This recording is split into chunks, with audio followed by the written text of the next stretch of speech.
Paano food from North na dinala sa South? Masarap yan, kaya ating susubukan. Kaya ano pang iniintay nyo? Di tara, dayo tayo! Isang bagong bukas na kainan ng aming dinayo ni Bonita at yan ang Sarias Ilocano Food na located sa 184 Advincola Road, Pag-asa 3, Imus, Cavite. Dahil nga nabalitaan namin na ang Sarias ay nag-o-offer ng authentic Ilocano dishes kaya no need na dumayo ng North para matikman ang iba't ibang Ilocano dishes dahil nga dinala ng Sarias ito sa South. Agad na nga naming in-order ang kanilang mga best sellers kaya samahan nyo kaming dumayo at kumain. Isa sa mga in-order namin ang kanilang dinakdakan na saktong-sakto pang ulam at kung may sumobra pwede nyo din gawing pulutan. Panalo ang lasa ng kanilang dinakdakan dahil sa konting pitik ng anghang dito. Sinundan nito ng kanilang pulpog o mas kilala sa South na kilawin.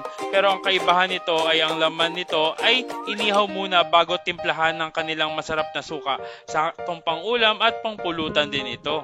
Isa din sa in-order namin ang kanilang dinengdeng o kung titingnan nyo ay sinabawang tilapia. Sakto lang ang lasa ng sabaw niya at panalo ang rekadong gulay nito. At syempre isa sa pinaka nagustuhan ko dito ang kanilang bagnet kare-kare. Sobrang naiiba ito kumpara sa natikman kong crispy kare-kare dahil sa texture at lasa ng sarsa nito. Nagustuhan ko din ito dahil sa bagnet na main ingredient nito dahil sa sobrang lutong ng balat pero malambot ang laman. Tapos papartneran mo pa ng kanilang bagong abay, panalo talaga. So natakam ka ba? Di tara, dayo tayo! Open nga pala sila from 10 AM to 8 PM daily at available din sila through delivery via Foodpanda and Grab. Kaya kahit wala kang time dumayo sa kanila ay pwede mo itong matikman. Madami din silang food na ino-offer dito at ang main course nga nila ay ang authentic Ilocano dishes. Tamang-tama ang kanilang tagline na Naimas Padasem dahil masarap subukan dahil di mo mapapatunayan na masarap kundi mo susubukan.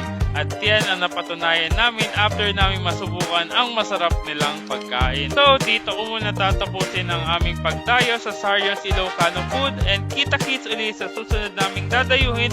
And syempre, don't forget to eat right and grind. Let's go!